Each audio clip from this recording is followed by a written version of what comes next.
ថាហើយថាកុំឲ្យចេញពីផ្ទះឲ្យសោះតែចេញគឺដឹងតែអស់លុយឯដបងហ្នឹងថាទៅទិញស្ទីងតាមម្ដបទេបងប្អូនហើយដល់ពេលទៅដល់ផ្សារមានណាស្រាប់តែឃើញយាយតាឈររោមជុំហ្នឹងដបងមិនតែមានរឿងអីតើបងប្អូនហើយខ្ញុំនេះខំទៅភ័យរកចូលទៅមើលគេឯងដែរដល់ពេលទៅដល់មានណាចាគឺថាពួកគាត់នាំគ្នាឈរចាំទិញបកបើអ្នកលក់វិញមានអ្នកធ្វើផងមានអ្នកដុសច្រាស់ផងបងប្អូនហើយដោយសារតែកន្លែងនេះបើសិនជាយើងទិញហើយខ្ជិលធ្វើខ្លួនឯងយើងឲ្យគេឆាឲ្យហើយក៏បានដែរអញ្ចឹងហើយបានជាគេមានអ្នកលាងមានអ្នកធ្វើអីអញ្ចឹងណាគេធ្វើឲ្យយើងហើយឆាឲ្យយើងឆ្អិនស្រាប់ទៅដល់ផ្ទះបើកតែប្រអប់មកហូបហ្មងបងប្អូនមិនបាច់ហត់ឆាខ្លួនឯងទេខ្ញុំនេះដល់ពេលឃើញគេរោមទិញច្រើនពេកចិត្តនេះរៀងរារែកបងប្អូនចង់ទិញបន្តិចចង់អត់បន្តិចដល់ពេលអញ្ចឹងហើយសម្រាប់ចិត្តអត់ទាន់ត្រូវទេចាគឺថានាំប្តីប្រពន្ធម៉ែកូននេះគឺដើរមកជុំពីជុំសិនហើយបដានឹងគិតបដាថាគូទិញអត់ទេអញអើយពួកអីទៅហូបថ្ងៃមុនហើយខ្លួនឯងមើលទៅរៀងពិបាកពេកសួរប្តីថាគូទិញហូបអត់ប្តីខ្ញុំថាបើសិនជាចង់ហូបទិញទៅខ្ញុំនេះវារៀងតាក់ទើ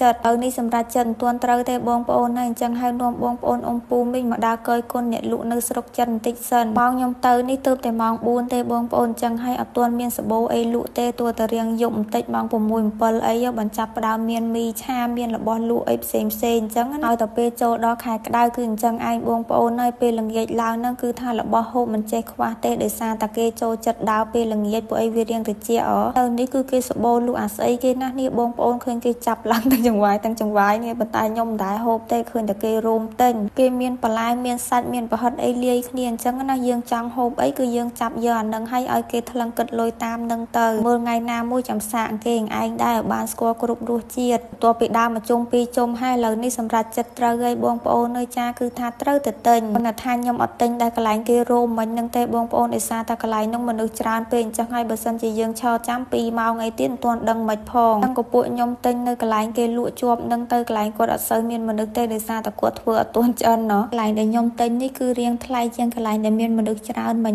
បងប្អូនអានេះគឺគេគិត1គីឡូ25យួនបើយើងយក3គីឡូគេគិត68យួនថ្លៃក៏ប៉ុន្តែមើលទៅការធ្វើរបស់គេទៅរៀងអនាម័យជាងកន្លែងដែលមានមនុស្សច្រើនមិញនោះបងប្អូនអញ្ចឹងហើយក៏ប្តីខ្ញុំគាត់ថាទិញកន្លែងហ្នឹងហ្មងទៅតម្លៃខុសគ្នាតិចតួចទេកាលពីលើកមុនក៏មានបងប្អូនគាត់ខមមិននៅក្រោមវីដេអូខ្ញុំសួរថាបកងហ្នឹងមានសាច់ហូបដូចបកងយើងធម្មតាអត់បកងនេះអត់សូវមានសាច់ហូបទេបងប្អូនឯងមើលតែខ្ញុំបកមុនហ្នឹងទៅគឺដឹងហើយសាច់វាគឺមាននៅតែកន្លែងកតុយវានឹងមិនតិចទេនិយាយទៅប្រហែលជាប៉ិនកូនដៃហ្នឹងណារៀងទូចមិនបានប៉ិនកូនដៃផងបងប្អូនឯងហើយកន្លែងក្បាលវាហ្នឹងមានខួរមានខ្លាញ់អីតិចអញ្ចឹងណាហើយក៏មានបងប្អូនសួរទៀតថាបកងនឹងឆ្ងាញ់អត់បើសម្រាប់ខ្ញុំវិញខ្ញុំគិតថាធម្មតាទេបងប្អូនឯងបានហូបក៏បានអត់ក៏បានដែរនិយាយទៅអាស្រ័យទៅតាមការចូលចិត្តរបស់មនុស្សម្នាក់ទេបងប្អូនអើយរាល់ដងបងប្អូនឃើញខ្ញុំទិញយកមកធ្វើខ្លួនឯងក៏ប៉ុន្តែថ្ងៃនេះខ្ញុំចង់សាករសជាតិរបស់ជនជាតិចិនគេធ្វើអីអញ្ចឹងណាវាមានរសជាតិយ៉ាងណាដែរហើយខ្ញុំមកដែរទិញគេស្រាប់អញ្ចឹងហូបទេបងប្អូនឯងលើកទី1ឯងរសជាតិវិញប្តីរបស់ខ្ញុំថាចាញ់ប្រពន្ធគាត់ធ្វើ